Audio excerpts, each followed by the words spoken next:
दाइमन सल्लु अलैहि सरमदा। हम गुनाहगारों सियाकारों के दरमियान आमद अहले बैत पर बावज़ बुलंद सलवात।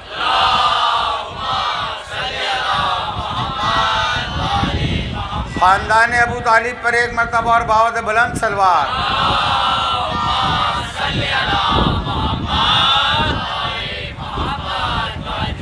खुशनुदिये इमाम ज़मान अलैहिस्सलाम के लिए बावज़ बुलंद सलवात। सल्लल्लाहु मोहम्मद व आले मोहम्मद व अज्जिल फरजहुम व शुरना माअहुम। एक मतलब दो शेर मुलाजा हुए। शायद इससे पहले पढ़ भी चुका हूँ, मगर एक शेर उसमें आपको नया मालूम।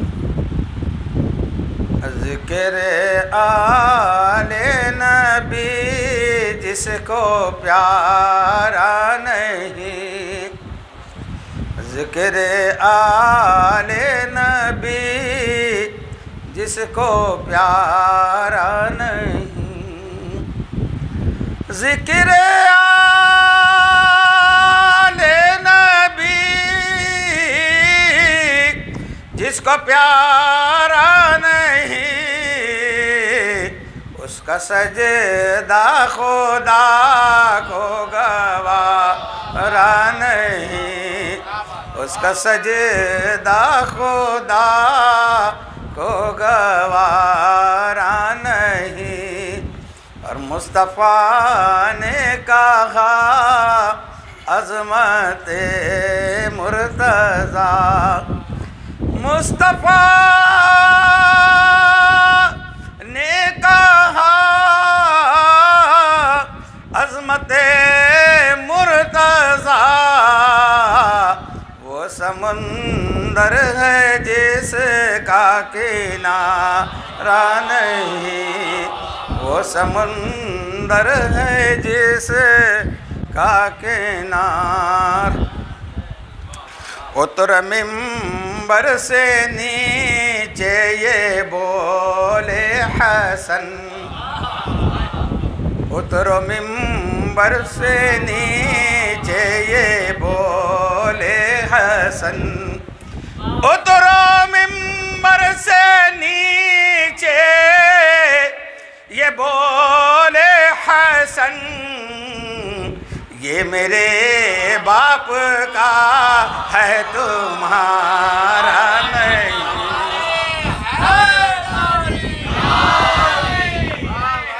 ये मेरे बाप का। अब किससे बोला इमाम हसन ने? तुम जाके पढ़ो, सलवात पढ़े भरमा।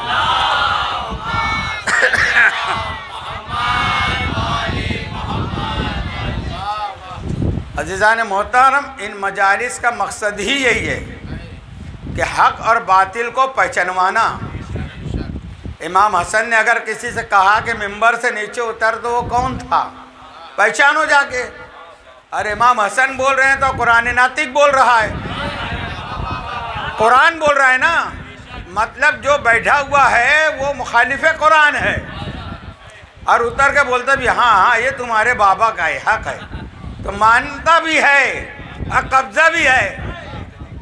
तो अजीज़ों, ये मजालिस का मकसद ही यही है कि अपना कौन है, पराया कौन है, कौन हमारा साथ देने वाला है, कौन साथ छोड़ के जाने वाला है, कौन दुनिया में साथ है, कौन आखिरत में साथ है। ये मजालिस ये तो बताती हैं, नहीं तो इसका फ़ायदा क्या है? ये मजालिस जायज़ है या नाजायज़ है, ये भी तो सवाल उठ रहा है। ये मजालिस में ना जाओ, जायज़ नहीं है। क्यों नाजायज़ है? क्योंकि इनका पोल खुल रहा है। 1400 साल से जो पर्दा डाल के रखे हैं वो मालूम हो जाएगा। और जायज़ है तो क्यों जायज़ है? जायज़ इसलिए है कि यहाँ हमको सामान निजात मिलता है, यहाँ हमको दुनिया और आखिरत की भलाई मिलती है, यहाँ हमको दिली सुकून मिलता है। कुरान तो कहता है ना, अला बिज़िक्रिल्लाह तत्मइन्नुल क़ुलूब, अल्लाह के ज़िक्र से दिलों को सुकून मिलता है। तो मस्जिद में सुकून क्यों नहीं मिलता? अल्लाह अल्लाह हो रहा है, आदमी सोचता है इमाम जल्दी से नमाज ख़त्म करे, ये बड़ी लंबी नमाज पढ़ाता है। लोग ये देख के जुमा पढ़ने जाते हैं कि जल्दी कहाँ ख़त्म होता है ना। कोई मजलिस में ये सोच के आता है कि जल्दी से कहाँ छुट्टी होती है। लोग पहले से, माँ बहनें और पहले से आगे बैठती हैं। यहाँ दिलों को सुकून मिलता है, सबसे अहम बात यह है। तो अज़ीज़ान मोहतरम, मजालिस का फ़ायदा यही है कि यहाँ आने पर हमारी दुनिया और आखिरत का निजात का सामान मिलता है। और इन मजालिस का सबसे बड़ा फ़ायदा ये है कि इस्लाहे माशरा होता है, हर एक का हक पहचानवाया जाता है। ज़बरदस्ती जो थोपा गया है, इनको मानो, इनको मानो, इनको मानो, वो यहाँ नहीं होता। यहाँ बताया जाता है कि अल्लाह ने ये कहा है, रसूल ने ये कहा है, अहले बैत ने, अब मानना आपकी मर्जी है। यहाँ ये बताया जाता है कि बाप क्या होता है, माँ क्या होती है, औलाद क्या होती है, पड़ोसी क्या होते हैं, इंसानियत क्या है। अगर जानवर पाले हो तो उनके साथ क्या सलूक करना चाहिए। अहले बैत का रवैया क्या रहा, अपने तो अपने दुश्मन के घर तक का खाना पानी पहुंचाना, ये इन मजालिस का मकसद है। तो इसलिए बुरा उनको लगता है जो माशरे में खराबी चाहते हैं। अच्छा इसलिए है मजालिस में आना कि इसमें दुनिया भी संवरती है, आखिरत भी संवरती है। सलवात पढ़े बर मोहम्मद।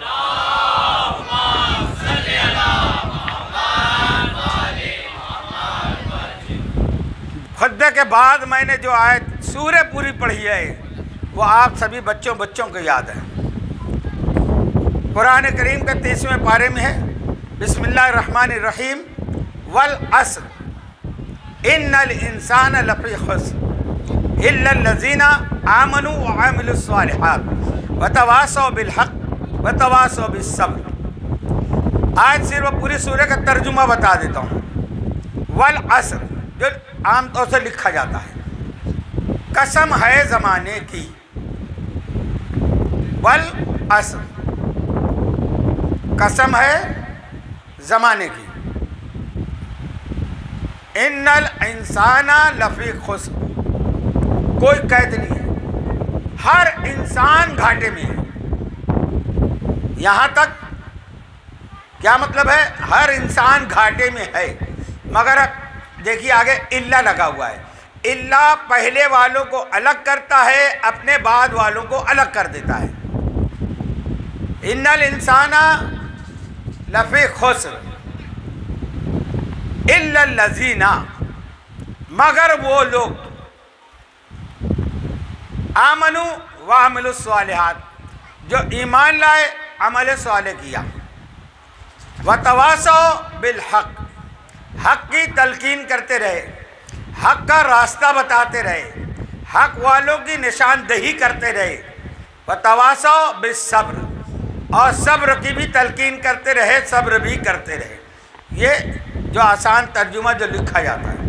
अब आइए आज हमारी गुफ्तगू सिर्फ अस्र पे होगी। अल्लाह फरमा रहा है वल अस्र, कसम है ज़माने की। तो अस्र का माने सिर्फ ज़माना ही नहीं है, ज़माना भी है, मगर अस्र का माना है फरियाद को पहुँचने वाला। क्या है? फरियाद को पहुँचने वाला, यानी मुश्किल कुशाई करने वाला। अस्र का मानी है नजात, अस्र का मानी है ज़ोरदार बारिश, अस्र का मानी है बादल, अस्र का मानी है ज़ोहरा गुरूब के दरमियान का वक्त।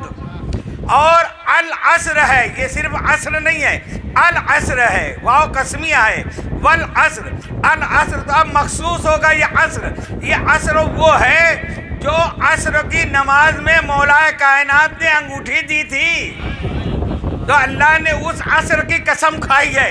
फिर अल अस्र है, तो अल अस्र से मुराद वो ज़माना है जिस ज़माने में इमाम ज़माना का ज़ुहूर होगा। सलवात पढ़े बर मोहम्मद वाले में। क्या सुन रहे हैं?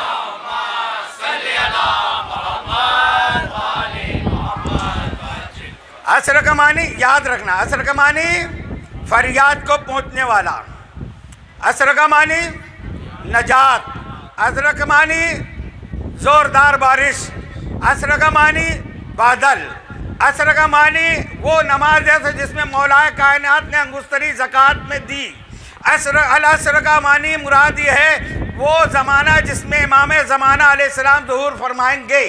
अब आखिरी माना सुन लो, अल अस्र, क्योंकि आगे पूरी सूरह जो है ना, पूरी करबला है।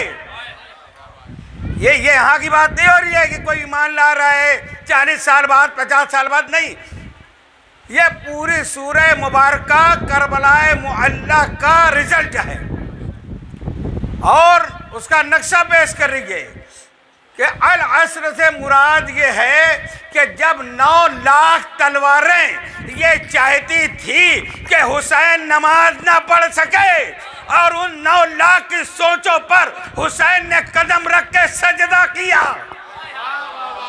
अल्लाह ने ये देख के फरमाया वल अस्र, कसम है असर की। सलवात पर मोहम्मद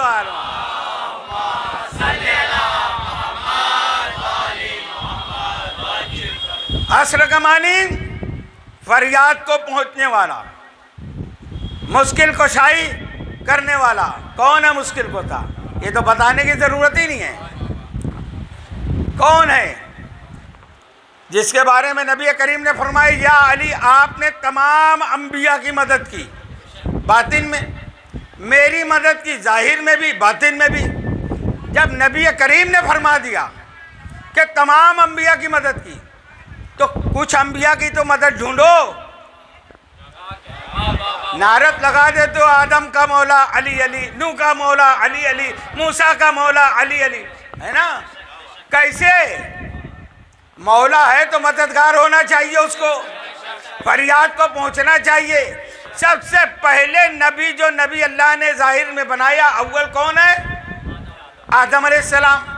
आदम अलैहिस्सलाम की तख्लीक में भी मौला कायनात, तो सब मैं दरगुजर करते हुए आगे बढ़ता हूँ कि जब मुश्किल में आए जनाब आदम, क्या मुश्किल थी? आदम अलैहिस्सलाम को अल्लाह ने बनाया, जन्नत में रखा। जन्नत में भी आदम का दिल नहीं लगता था। हम तो जन्नत मांग रहे हैं ना, हमारे बाबा का दिल नहीं लगता जन्नत में, मायूस मायूस से। तो अल्लाह ने फिर जनाब हव्वा की तख्लीक फरमाई। जनाब हव्वा को जब बनाया और आदम के सामने हव्वा नजर आई, तो आदम बढ़ने लगे हव्वा की तरफ। तो अल्लाह ने कहा रुक जाओ, हे आदम रुक जाओ, अभी तुम्हारा निकाह नहीं हुआ है, तुम्हारा निकाह नहीं हुआ है। अब आदम तो फिर अभी अकेले हैं, आदम हैं, अब इनसे जब निकाह होगा फिर आदमियत बढ़ेगी। अब कौन है जो निकाह पढ़ाए? पहली मुश्किल में है हमारे बाबा आदम, पहली मुश्किल में। जब पहली मुश्किल में ये पड़े हैं, तो अब इनकी फरियाद को जो पहुंचा है, तो पहली आवाज मुश्किल कुशा की आई, आदम मैं तेरा मुश्किल कुशा। आपको निकाह की जरूरत है ना, मैं आपकी मुश्किल कुशाई करूंगा। मौलाए कायनात ने कहा मैं मुश्किल कुशा हूं।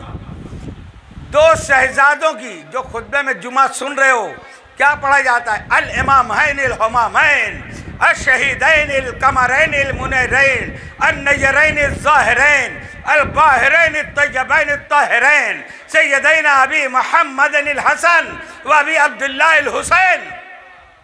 मौलाए कायनात ने कहा आदम मैं मुश्किल कुशा। दोनों बराबर के भाइयों की आवाज आई, आदम हम दोनों बराबर के गवाह। निकाह आदम की तैयारी हो रही है, अली मुश्किल कुशा हुए, दोनों भाई बराबर के गवाह बने। अब हमारे यहाँ तुम निकाह में जाते हो ना, देखते हो दो गवाह होना जरूरी है, एक वकील होना जरूरी है, लड़की की तरफ से एक वकील होना जरूरी है, एक काजी होना जरूरी है जो निकाह पढ़ाए। 5 चाहिए ना। मौला अली हुए एक, आदम की तरफ से वकील हुए एक, दोनों भाई गवाह बने, 3 हो गए। पर्दे से पर्दादार की आवाज आई, हव्वा मैं तेरी वकील, हव्वा मैं तेरी वकील। जब ये सब इंतजाम हो गया, तो सरकार दो आलम सल्लल्लाहु अलैहि वसल्लम ने फरमाया आदम मैं तेरा निकाह खां हूँ, मैं काजी हूँ। तो मालूम हुआ सबसे पहली मुश्किल में जिसने मदद की है वो है वल अस्र, ये है पंजतन बेदम। यही तो 5 है मकसूद कायनात, खैरुन्निसा हुसैन व हसन मुस्तफ़ा अली।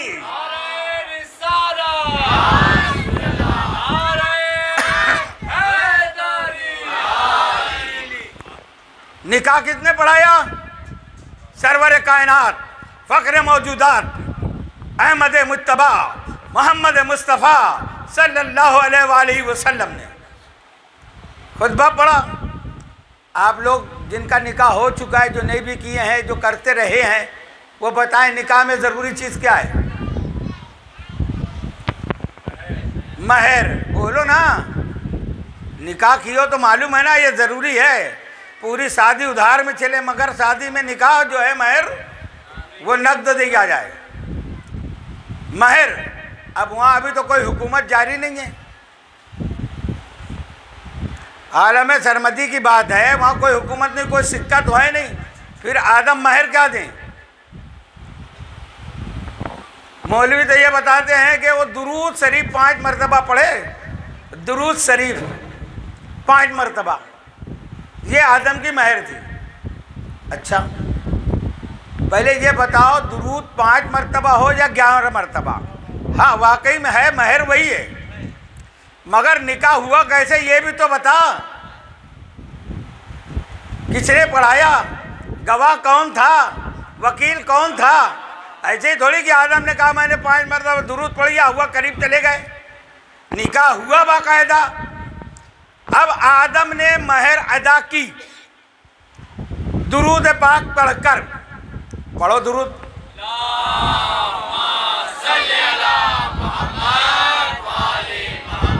क्या पढ़ा आपने? अल्लाहुम्मा, है मेरे परवरदिगार, सल्ली अला मोहम्मद, रहमत नाजिल फरमा मोहम्मद पर और उनकी आल पर। आदम भी यही पढ़ रहे हैं। तो ये जो महर होती है ये किसका हक होती है? बाबू भाई बोलो, किसका है? बीवी का हक है। तो आदम ने जो दुरूद पढ़ा ये हव्वा के पास कहाँ गया?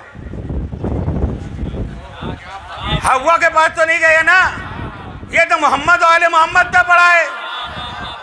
महर मिलना चाहिए बीवी को जिससे निकाह हुआ है, जो भी नक़द है महर है वो बीवी को मिलना चाहिए।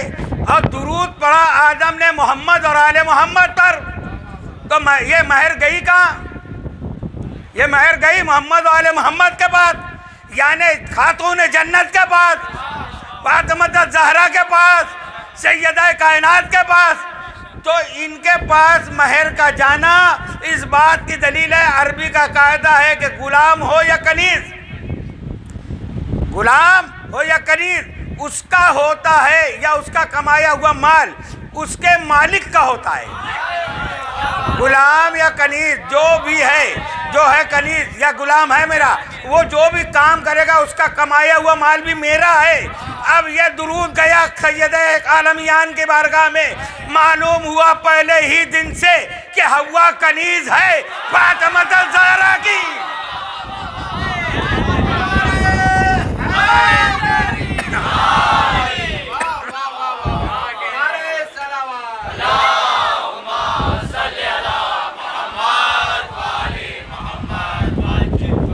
क्या मालूम हुआ उसूल से कि महर कहाँ गई? मालिका के पास गई। हव्वा कनीज हुई किसकी? खातून जन्नत की। अब हमारे यहाँ महर 2 तरीके का होता है। कैसा? 2। एक महर मुअज्जल, मीम ऐन जीम लाम, मुअज्जल यानी नकद महर। और एक है मुअज्जल, मीम वाव पे हमजा जीम लाम, मुअज्जल यानी उधार। अब तो अल्लाह करम से कम हो गया है, नहीं तो सब उधार रखते थे। जब जनाजा पड़ा रहे तो बीवी से कहते थे कि महर माफ़ कर दो। इतनी बेगैरत बेशर्मी की बात होती थी। महर नकद देने का हुक्म है, उधार नहीं। जो भी महर तय हो नकद दो। मगर जनाब आदम अलैहिस्सलाम का नकद महर तो ये तय हुआ कि दुरूद पढ़ो। अल्लाह ने दोनों महर वाजिब कर दिया आदम पे, नकद भी दो उधार भी दो। उधार क्या है कि जब मैंने तुमको बनाया ज़मीन के लिए, है ना, तो अभी तो ये नकद महर लो, बीवी हलाल हो गई है, और उधार महर भी तुम पर वाजिब है। उधार ये है कि जब तुम ज़मीन पर जाना, जब तुम्हारी औलाद वहाँ बढ़ेगी फलेगी फूलेगी, तो अपनी औलाद को भी नसीहत और वसीयत करना और तुम भी करते रहना। क्या? जिक्र अली इब्ने अबी तालिब। ये है हव्वा का महर। यानी अपनी सबकी माँ का महर है। अब जो भी खतीब आए रसूल की बात करे, अल्लाह की बात करे, रोजा नमाज का बयान करे, हज ज़कात की बात करे और हैदर के फजाइल न बयान करे तो समझ लेना कि वो अपनी माँ का महर खा गया। सल्लल्लाहु अलैहि मोहम्मद।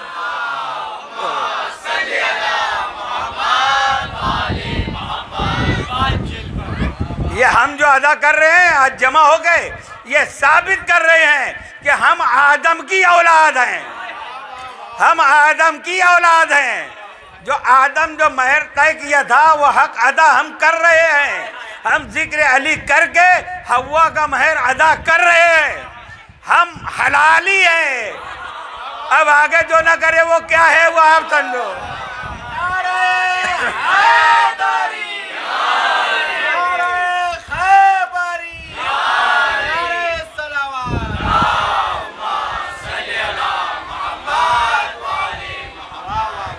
तो अजीजों, ये है जनाब आदम की पहली मुश्किल, जिसमें फरियाद में पहुंचने वाला पहुंचा, बल्कि पहुंचने वाले पहुंचे पंजतन और आदम की मुश्किल कुशाई फरमाई।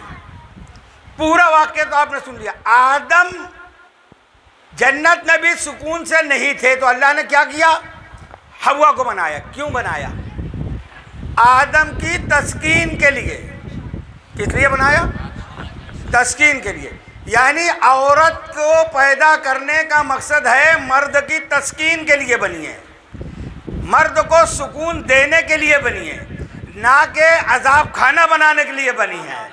ये अहले बैत के यहाँ आने का फ़ायदा है ताकि तुम समझो तुम्हारा मकाम क्या है। मेरी माँ बहनों को मैं कोई तंज नहीं करना चाहता, मगर बताना चाहता हूँ कि अल्लाह क्या चाहता है, रसूल क्या चाहते हैं, अहले बैत क्या चाहते हैं, ताकि तुम्हारा घर जन्नत नुमा बना रहे। शैतान के चुंगल में न फंसो। वो तो ये आसपास की औरतें जो भी आए तुम्हारे घर में, अगर अपने शौहर की गिबत करें उनको बोलो उठो, यहाँ से जाओ, घर में मत बैठने दो। जो औरतें आके घर सुधारने वाली बात करें उनको नाश्ता भी दो, पानी भी दो, ठंडा भी दो। जो औरतें मर्दों की बुराई बयान करें उनको अपने पास बैठने मत दो। समझ जाना कि ये तुम्हारा घर खराब करने के लिए आई है। जो औरतें मर्दों की कमजोरियां बयान करें कि हमारा मर्द ये करता है, बाहर घुमाता है, वो करता है, उनको बोले तुम चली जाओ, हमको नहीं घूमना है।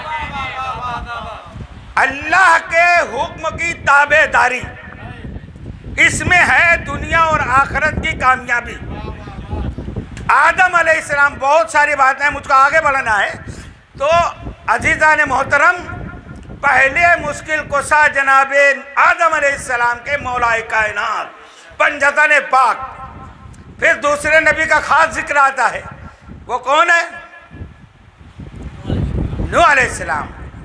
नूह अलैहिस्सलाम, नूह की मदद हर एक की न मदद की है, तो नूह की भी मदद की है। कुरान कह रहा है, ऐ नूह कश्ती बनाओ, कश्ती बनाओ बि आयुनिना, मेरी नजरों के सामने। आयुन एक जमा का सेगा है, मेरी नजरों के सामने। एक आंख की बात नहीं हो रही है, एक तो है ऐनुल्लाह। तो अल्लाह की आंख कौन है? अब एक नहीं 12 जमा का सेगा है, तो 12 मासूमीन की नजरों के सामने नूह की कश्ती बनी। और कश्ती, अब कश्ती पे किसी दिन बयान होगा तो होगा, अभी टाइम नहीं। कश्ती बनी तो अब कश्ती चली। एक दो बात सुन ले। कश्ती बनी, जब तूफान आ गया जनाब नूह ने आवाज़ दी कि आओ कश्ती में सवार हो जाओ, जो आएगा नजात पाएगा, जो नहीं आएगा वो हलाक हो जाएगा। सारे आने लगे, इंसान, परिंद, जानवर, दरिंदे, भेड़िए सभी आ गए। अब एक जानवर है जिसको हम समझते हैं कि नाम ले लें तो ज़बान नजिस हो जाती है। नहीं, ऐसा नहीं है। अल्लाह ने उसको कुरान में खंजीर कहा है, उर्दू में हम सुअर कहते हैं। वो दूर खड़ा रहा, वो ये सोच के कि ये पाक कश्ती है। देखिए है नजिस, है जानवर है, मगर उसको इतना इल्म है कि ये कश्ती पाक है, ये कश्ती पाक है ना। अब ये मुल्लाओं को अभी तक नहीं मालूम कि ये पाक कश्ती है। सुनो मैं बता रहा हूं, ये पढ़ते हैं अहले सुन्नत का है बेड़ा पार असहाबे हुजूर, अहले सुन्नत का है बेड़ा पार असहाबे हुजूर, नज्म है और नाव है इतरत रसूलुल्लाह की, यानी कश्ती सितारों को देख के चलती है। ये चौपाटी की बंबई की कश्ती नहीं है। ये कहते हैं ये कश्ती चलने के लिए सितारों का होना ज़रूरी, क्योंकि कश्ती चलती है सितारा देख के, रुख देख के चलती है। इनसे पहले पूछो ये ज़बरदस्ती जिनको कश्ती में बैठने को बोला जा रहा है उनको तुम सितारा बता रहे हो। सहाबा को निजात चाहिए तो कश्ती अहले बैत पे आए, ये कश्ती को जरूरत नहीं है। ये कुरान मुबारक से धोखा दही है। कुरान कहता है जब नूह की कश्ती चली तो आसमान से मूसलाधार बारिश हो रही थी, इन अंधों को चांद नहीं दिखता। बादल में घटा छाई हो, बारिश हो रही हो, इतना बड़ा चांद नहीं दिखता। बोला चांद नहीं हुआ, तारे कहां से दिखते हैं इनको?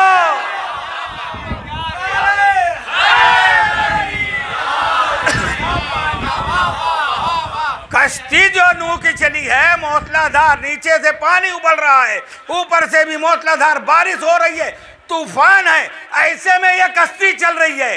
तो मालूम हुआ कश्ती नूह को तारों की जरूरत नहीं है। कि अल्लाह कह रहे हम इसको चलाने वाले हैं, कुरान है हम इसको चलाने वाले, बिस्मिल्लाह मजरहा व मुरसाहा इन्ना रब्बी लगफूरुर रहीम, हम चलाने वाले हैं, हम ठहराने वाले हैं, हम चलाने वाले। अब पूछो ना ये हम कौन है? अल्लाह आया था चलाने। मेरे मौला कहते हैं कश्ती नूह को चलाने वाला मैं, ठहराने वाला मैं, निजात तक पहुंचाने वाला मैं।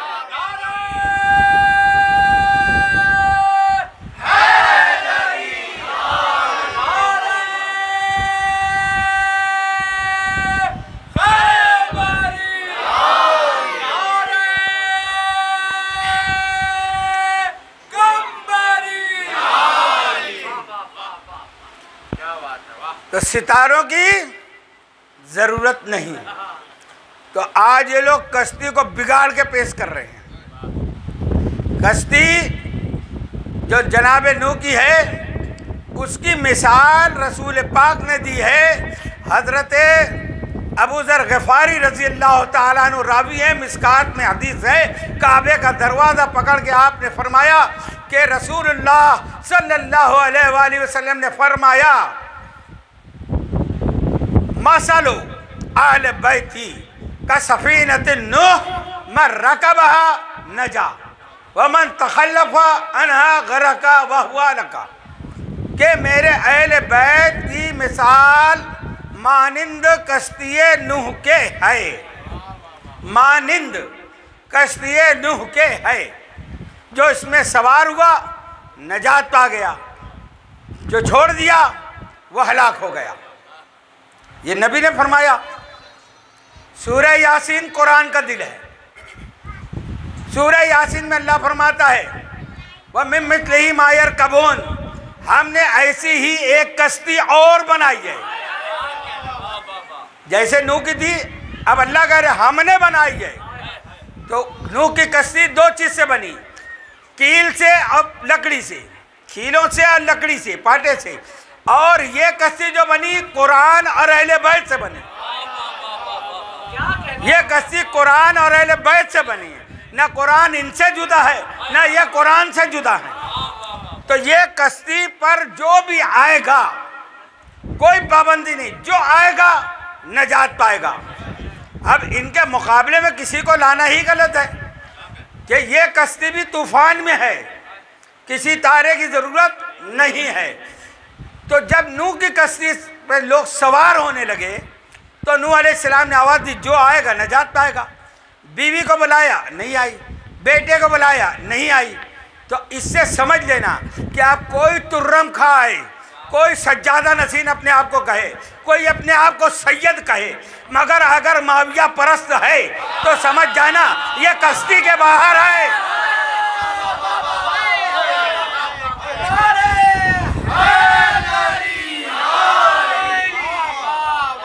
सैयद होना, सज्जादा नसीन होना हमारे लिए दलील नहीं है। हमारे लिए ये दलील है कि वो अहले बैत का मुहिब हो, अहले बैत के दुश्मन का दुश्मन हो, तो वह हमारे लिए काबिल ताज़ीम है। और नहीं तो नूह का बेटा जैसे हम नहीं मानते, नूह की बीवी को नहीं मानते। जो नबी से टकरा जाए वो चाहे बीवी हो कि बेटा हो। तो आजकल का ये एरा गैरा सैयद कहाँ से आया जो हमारे ऊपर धौंस जमाए? यासीन कादरी को कहता है मैं सैयद हूँ, मैं सैयद हूँ। अरे कहाँ का सैयद है तू अपने बाप को नहीं पहचानता। अली हक, अली हक, अली हक, अली हक, अली हक, अली हक, नारे हैदरी। तो बेबी नहीं आई, बेटा नहीं आया, मगर ये जो खिंजीर है, सुअर है, ये दोनों जोड़े बाहर दूर खड़े रहे। नबी आवाज दे रहे, आ जाओ नजात पा जाओगे, आ जाओ नजात पा जाओगे। हय्या अलल फलाह, आओ फलाह की तरफ, आओ फलाह की तरफ, आओ कामयाबी की तरफ। तो कामयाबी किसके दामन में है? जो कश्ती का खेवनहार है, जो खेवनहार है उसके दामन में पना है। तो वो दोनों जोड़े बात करते हैं कि हम जो है नजिस है, ये कश्ती पाक है। ये कौन कह रहा है? जो नर है, नर सुअर, ये कह रहा है कि ये कश्ती पाक है, हम नजिस हैं। तो मैं आपको भी कहूँगा कभी कभी बीवी का मशवरा भी माना करो। ये मशवरा हो रहा है दोनों में। नर कह रहा है हम नापाक हैं, नजिस है, नबी की कश्ती पाक है, कैसे जाएं? तो मादा ने कितना अच्छा मशवरा दिया, ये तुम मत देखो, अपना इत्तेहाद मत पैदा करो, अपने आप को फतवा मत लगाओ, ये देखो बुला कौन रहा है।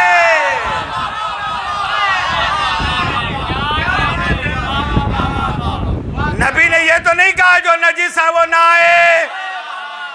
नबी तो ऐलान करे जो नजात चाहता है वो आ जाए। तो जो मादा थी उसने ये मशवरा दिया, ये मत देखो तुम कि हम क्या हैं, ये देखो कि बुला कौन रहा है। सलवात वाले पर मोहम्मद।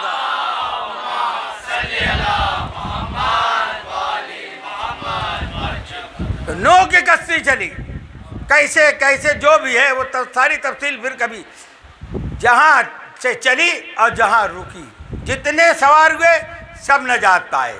नबी फरमा रहे मेरी अहले बैत मानिंद कश्ती नूह के, जो इस पर आ गया वो नजात पा गया।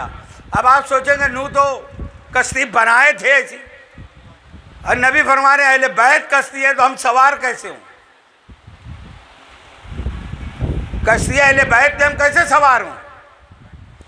वो तो पाटे की बनी हुई थी, स्टीमर जैसी थी, जहाज हमने देखा, वो चढ़ गए चढ़ने वाले, तूफान में नजात पा गए। तो अहले बैत कैसी कश्ती है कि अब उस पर सवार हो जाए? सवाल पैदा होता है ना, कश्ती अहले बैत पे हम कैसे बैठे? तो कश्ती मिसाल दी गई। कश्ती पर जब हम बैठते हैं तो हमारा पैर होते हुए भी पैर चलता नहीं, कश्ती चलती है। हाथ होते हुए भी हाथ हरकत नहीं करता। कश्ती जिधर चलेगी हम उधर चलेंगे, कश्ती डोलेगी हम भी डोलेंगे। मतलब क्या हुआ? अपने आप को कश्ती के ताबे करना। अब अपना सारा हरकतों सुकून खत्म।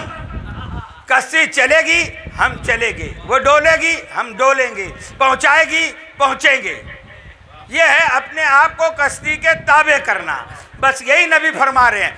कुरान और अहले बैत इनके ताबे हो जाओ, इनकी इताअत करो, अपनी हरकतों सुकून को इनके ताबे कर दो, अपने सोने जागने को इनके ताबे करो, अपनी कमाई अपनी जितनी सर्विस जो जैसे बोले अहले बैत वैसे करो। ये है कश्ती अहले बैत पर सवार होना। सलवात पढ़े बर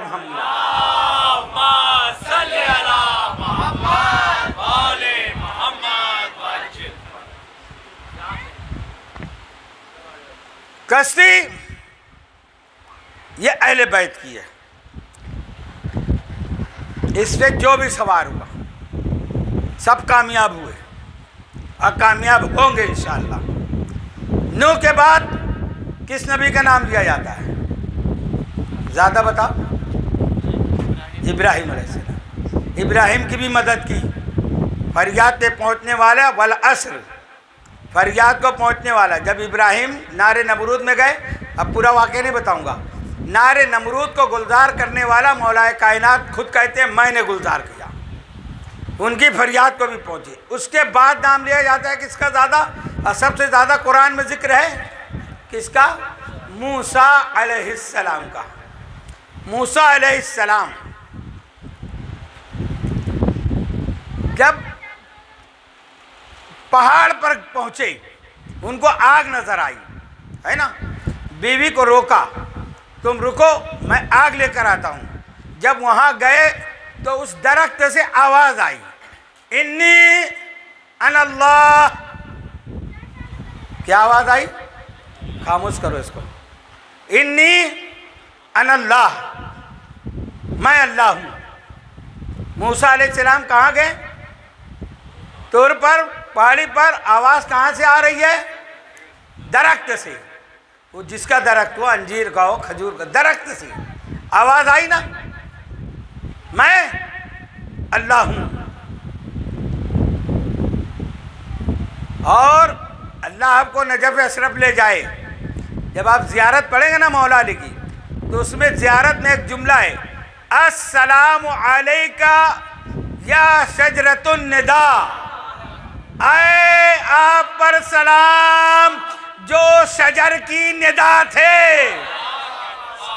अल्लाह जुबान नहीं रखता, अल्लाह इधर उधर नहीं होता, ना आता है ना जाता है। तो शजरे से, शजर से जो आवाज दे रहा था, मूसा का जो मददगार हुआ वो कौन है? अस्सलामु अला शजरतिन निदा। वो निदा जो आई वो किसकी थी? मौलाए कायनात की। अब आज अगर कोई दरख्तों को पूछता है और ये दलील दे कि अल्लाह तो कह दे शजर में मैं हूँ, इन्नी अनल्लाह, तो अगर अहले बैत के पास नहीं आए तो कैसे मालूम होगा कि निदा किसकी है, शजर किसका है? शिर्क से बचना भी है तो अली के पास आना है, ईमान बचाना भी है तो भी अली के दामन में आना है, तो भी कश्ती पर आना है। अब मूसा अलैहिस्सलाम को नबूवत अता हो गई। अब काम आगे बढ़ते बढ़ते एक दिन अल्लाह ने कहा, मूसा अब फिरौन के पास जाओ, फिरौन के पास जाओ और वहाँ जाकर फिरौन को हक की दावत दो। मूसा अलैहिस्सलाम ने कहा, या अल्लाह, मेरी ज़बान में लुकनत है। कुरान सूरह ताहा में आयत मौजूद है, रब शरह ली सदरी वयस्सिर ली अमरी वहलुल उक़दतम मिन लिसानी यफ़क़हू क़ौली वज़ीरम मिन अहली हारून अख़ी। कौन कह रहा है? मूसा अलैहिस्सलाम। या अल्लाह, मैं कमज़ोर, मैं ख़ाइब हूँ उससे और मेरी ज़बान में लुकनत है। मेरा भाई जो है हारून, ये फसी है, फसी है, बहुत अच्छा है बोलने में, इसको मेरा वज़ीर बना दे, ये बात करेगा, मैं जाऊंगा साथ में। ये मूसा अलैहिस्सलाम की पूरी दुआ अल्लाह ने कुरान में रख दी। ये मूसा है जो अल्लाह से कहे मेरी ज़बान में लुकनत है, मेरा वज़ीर बना दे, इसकी ज़बान फसी है।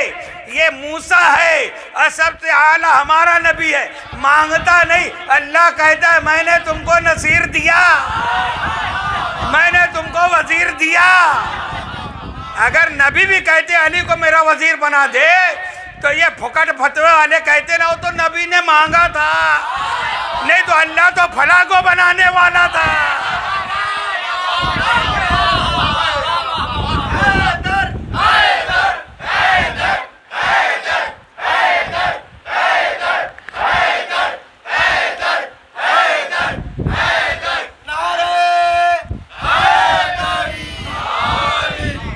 अगर मेरे मुस्तफ़ा जान रहमत सल्लल्लाहु अलैहि वसल्लम नाम लेके कहते या अल्लाह अली को मेरा वजीर बना दे, नहीं कहा रब यदखिलनी मदखला सिद्क़िन वअख़रिजनी मुख़रिज सिद्क़िन वजअलनी मिन लदुनका सुल्तानन नसीरा, तू अपने पास से मुझे मददगार दे। अब वो लदुन मैं कभी समझाऊंगा, अपने पास से दे, मैं नहीं कहता इसको बना उसको बना। नहीं तो आज जो कहते हैं ना नबी के बाद अगर नबूवत होती तो फला नबी होता। अबे जो वजीर नहीं बन सकता वो नबी कैसे बन सकता है?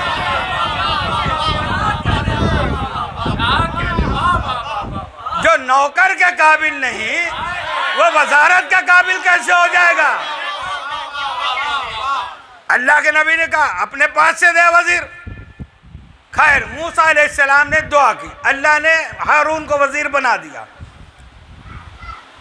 दोनों गए, अब दोनों भाई हैं तो भी इन पर खौफ है कि कहीं फिरौन हमको मरवा न दे। अब ये फरियाद पे पहुंचे कि कोई मददगार हो हमारा। दो हो गए फिर भी, यहाँ तो दो हैं, बदर भी फतेह है, उहद भी फतेह है, खैबर भी फतेह है, खंदक भी फतेह है,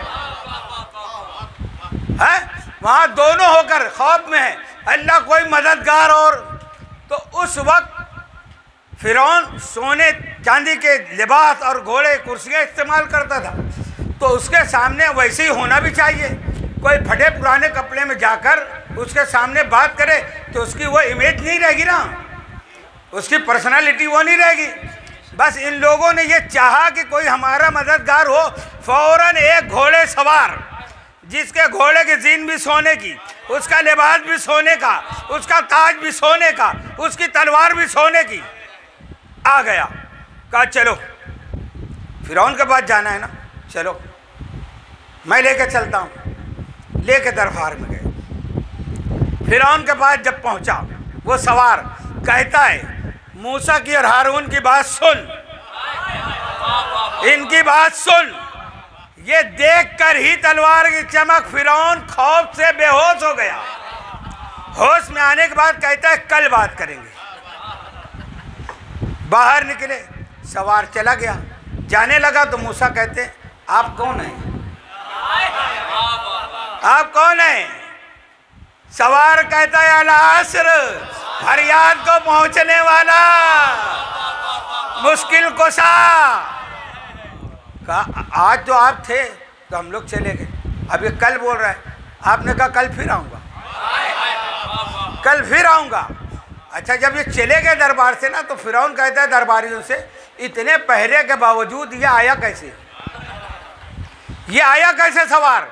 कहा सारे फौजियों ने, उसके दरबारियों ने, कि हमने तो इसको देखा ही नहीं। तो जो बातिन में इस तरीके से अंबिया की मदद करे वो है हमारा आका और मौला हुसैन का बाबा हैदर कर्रार,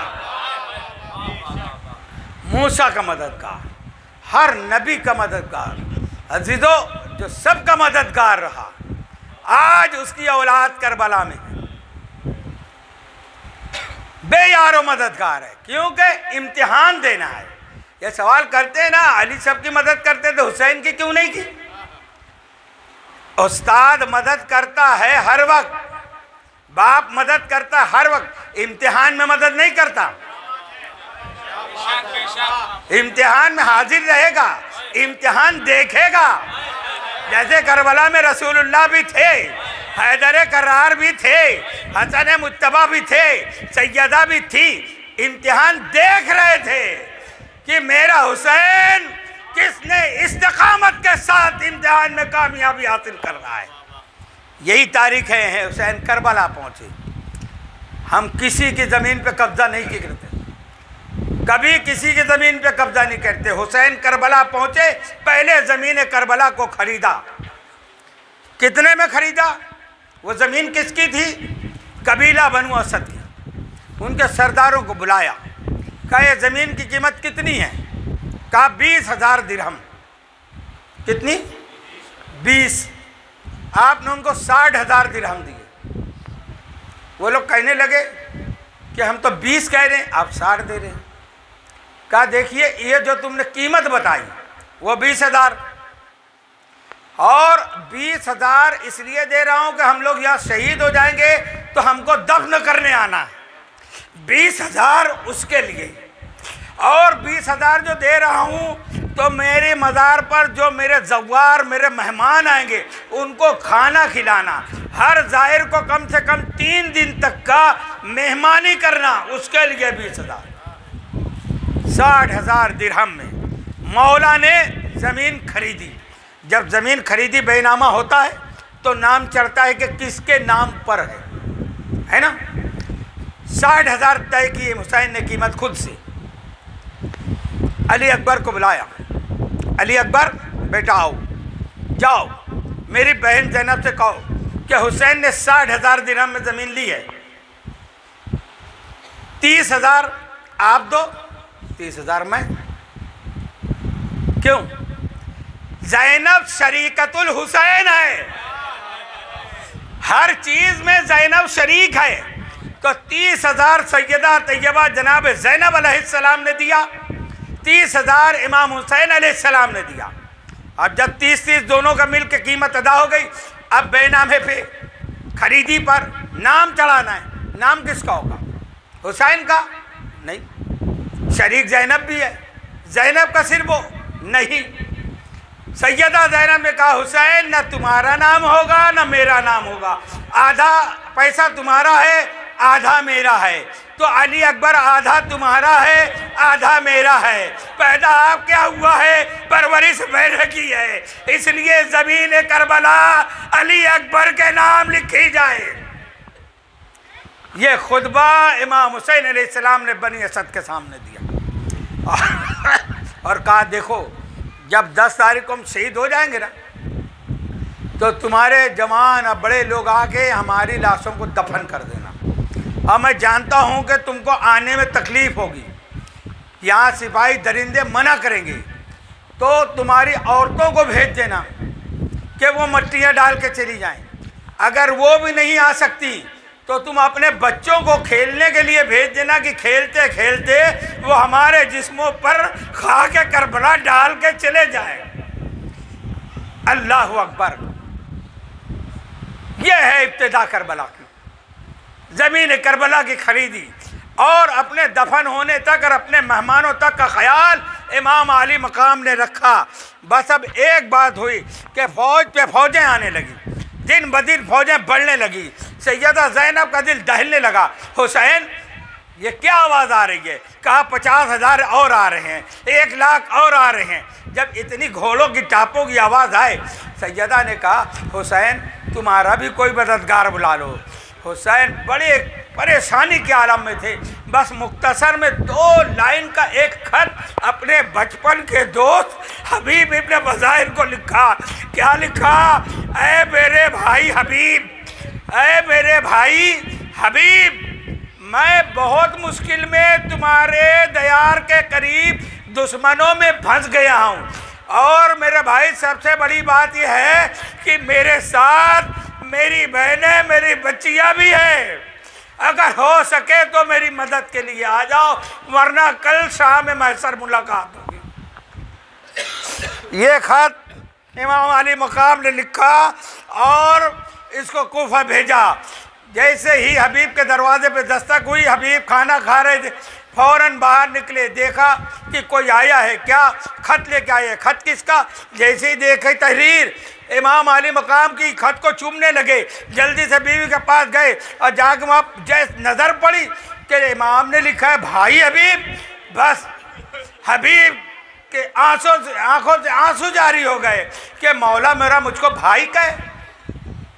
आगे पढ़ा, मैं मुश्किल में फंस गया हूँ। ए भाई हबीब, मेरे साथ मेरी बहनें भी है, मेरी बच्चियाँ भी है, हो सके तो मदद के लिए आओ। अब बीवी से मशवरा किया, देखो औरत कैसी होना चाहिए। कहा क्या करूँ? कहा अगर तुम नहीं जाते तो मत जाओ, मैं जाती हूँ। बतूल के बेटी की मदद के लिए मैं जाती हूँ। बस हबीब ने कहा मैं तो इम्तिहान ले रहा था। फौरन गुलाम को लिया, घोड़ा तैयार किया, करबला मोहल्ला पहुँचे। और पहुँचने के बाद इमाम के कदमों को बोसा दिया। जैसे ही बोसा दिया, सलाम किया, तो इमाम ने भाई कह के गले लगाया। जब ये आवाज़ खैमे में पहुँची ना, तो खैमे से बतूल ज़ादी सैयदा ज़ैनब ने कहा है मेरे भैया हबीब को मेरा सलाम पहुँचाओ। हबीब ने जब ज़ैनब का सलाम सुना तो कहा अल्लाह अकबर, ये दिन आ गए अहले बैत में कि खातून जन्नत की बेटी मुझको सलाम भेजे। अल्लाह अल्लाह। हबीब ने, ये होता है दोस्त, ये होता है बचपन का दोस्त। जो हुसैन का दोस्त हुए, हुसैन ने भाई कह के बुलाया। और फिर दिन गुजरते हुए जब हबीब की शहादत हो गई ना, इतनी ज़ईफ़ी के आलम में भी, अब वो शहादत मैं नहीं पढ़ सकता कि जब शहादत हुई तो इमाम कितनी ज़ोर से रोए और हबीब का लाशा खैमे के पास ला के रखा। मगर हबीब की सरदारी देखना हो ना, अल्लाह आपको करबला ले जाए। जब इमाम हुसैन की जरी जहाँ है मज़ार, ये पूरा महल है, उसका बरामदा है, उसमें भी जरी बनी हुई है। सारे शोहदाए करबला गंजे शहीदा में एक तरफ हैं और इमाम हुसैन अलैहिस्सलाम, अली अकबर, अली असगर बीचों बीच गुंबद के नीचे हैं। और जो सहन है ना, उसमें पहली जरी जो है वो हबीब इब्ने मज़ाहिर की है। ऐसा मालूम होता है जैसे बादशाह का प्राइवेट सेक्रेटरी बैठा है, पहले यहाँ इजाज़त लो फिर बादशाह के कदमों में पहुँचो। अब मैंने वहाँ के उलमा से सुना कि करबला की हाजिरी की फहरिस्त भी आज भी हबीब बनाते हैं। हबीब बनाते हैं कि इस साल करबला कौन कौन आएगा। दुआ करो आज हबीब की मजलिस, आज उनका मसाइब में कि हबीब इब्ने मज़ाहिर हम सब का नाम लिखे शोहदाए ज़ियारत करबला की फहरिस्त में।